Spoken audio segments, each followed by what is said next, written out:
तो मैंने हमारे एमडी को कहा कि कम से कम करोड़ों की बात कर रहे हो तो एस्बेस्टस शीट लगी हुई ऊपर का ऑफिस कोई देखेगा तो कहेगा इनकी हैसियत क्या है, तो इसको कवर कर दो और इसका सीलिंग अच्छा कर दो और एसी लगा दो, चकाचक बना दो। उस स्थिति में कैपिटल मार्केट में बहुत बड़ा रिस्पांस मिला और 500 करोड़ के अगेंस्ट 1200 करोड़ रुपए मिले। फिर 600 करोड़ के अगेंस्ट 1100 करोड़ रुपए मिले। मैं ये 96-97 की बात कर रहा हूं। जब टाटा जी को मैंने बताया तो उन्होंने मुझे कहा कि you prove to be more efficient और होशियार हमसे निकले हो कि आपको पैसा मिल गया। उनको इस बात की खुशी थी। बाद में सब प्रोजेक्ट का मुंबई में फ्लाईओवर बने तो मैं एक फ्लाईओवर के उद्घाटन के लिए उनको लेके गया। अभी आप नए मुंबई में जब जाते हो तो वाशी ब्रिज के बाद में जो फ्लाईओवर लगता है उसका इनॉग्रेशन रतन टाटा जी ने किया था। तो मैं उनको लेने के लिए उनके घर गया था। घर में भी मुझे बड़ा आश्चर्य लगा।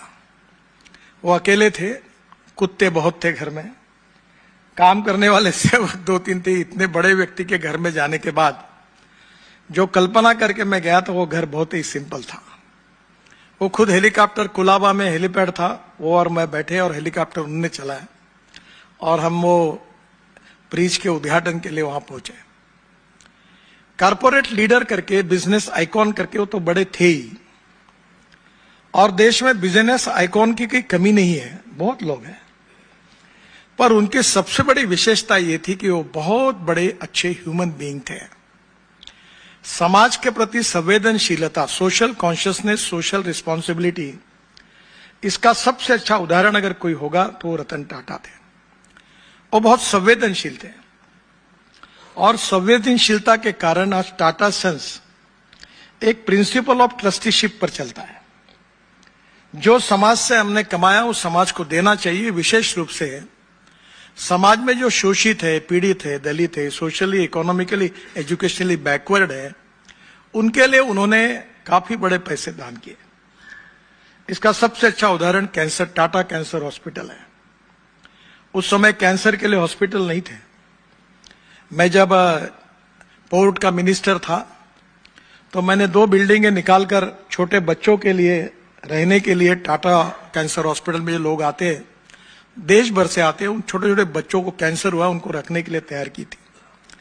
इतना देखते हुए आंखों में पानी आता था कि गरीब लोग फुटपाथ पर सोते थे, उनके पास पैसे नहीं थे। कोई बिहार से आता था, कोई अरुणाचल से आता था, देश के कोने कोने से आता था और हॉस्पिटल में इलाज करता था। मैं कभी सोचता था अगर टाटा अगर ये हॉस्पिटल नहीं खोलते, इतना दान नहीं देते, तो इतने गरीब कैंसर रुग्णों का क्या होता। और this is to be the most important thing कि जो एक बिजनेस आइकॉन होने के बाद भी समाज के प्रति उनके मन में जो करुणा थी, जो संवेदनशीलता थी, वो अलग थी। मैंने अपने ऑफिस में संस्कृत में एक गीत लिख के रखा है कि मनसा सततम स्मरणीयम, वचसा सततम वदनीयम, लोकहितम मम करणीयम। उसका मूर्तिमंत उदाहरण रतन टाटा जी थे। मैं अनेक बार उनको मिला और एक बार टाटा सन्स में औरंगाबाद में डॉक्टर हेडगेवार जी के नाम से एक बहुत बड़ा हॉस्पिटल का उद्घाटन करना था। मुझे सब हमारे संघ के लोगों ने कहा कि हमारी इच्छा है कि रतन टाटा ही इसमें आए। और मैं जब उनको इनवाइट करने के लिए टाटा सन्स गया उनके ऑफिस बेरर को लेकर, तो उन्होंने मुझे सीधे तरीके से कहा, नितिन अभी तक तो मैंने अपने फैक्ट्री का भी कभी इनॉग्रेशन नहीं किया है। तो मैंने कहा मैं तो ये जानता हूं, पर आज मैं आपको आग्रह करने के लिए आया हूं, आपको चलना है। तो बोला आपने मुझे कहा है तो मैं चलूंगा, मैं आऊंगा। मैं उनको औरंगाबाद लेके गया, उन्होंने हॉस्पिटल का उद्घाटन किया। बाद में एक बार नागपुर लेके गया। मैं उनको बड़ा आग्रह करता था कि टाटा ग्रुप की पहली कंपनी नागपुर की एम्प्रेस मिल थी, और मैं उनको कहता था कि ये टाटा साहब आप अभी एम्प्रेस मिल बंद हो गई, उसके बाद आप नागपुर में आपका अभी कोई बड़ा प्रोजेक्ट नहीं, आप हमारे यहाँ विदर्भ में आइए। तो बार बार इसका जिक्र मैं उनको करता था।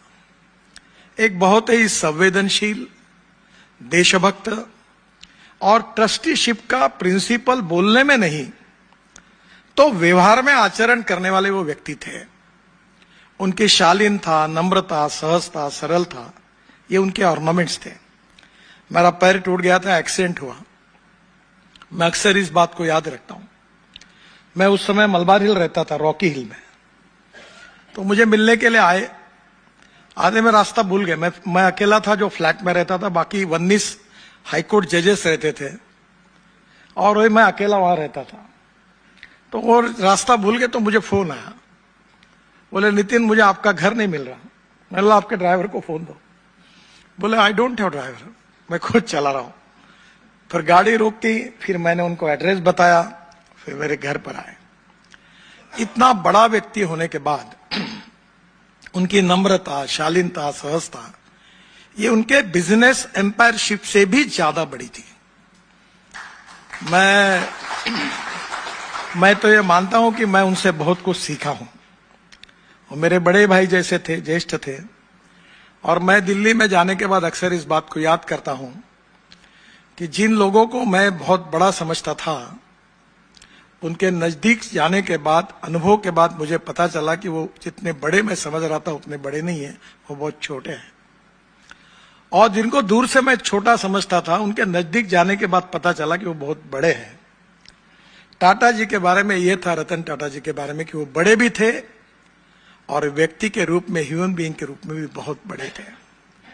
पर जितना बड़ा होना था उतनी नम्रता, शालीनता, सहजता उनके पास थी। और इसलिए बिजनेस आइकॉन के रूप में तो वो जाने जाएंगे, उनका एम्पायर बहुत बड़ा है। चंद्रशेखर जी के नेतृत्व में वो बढ़ रहा है।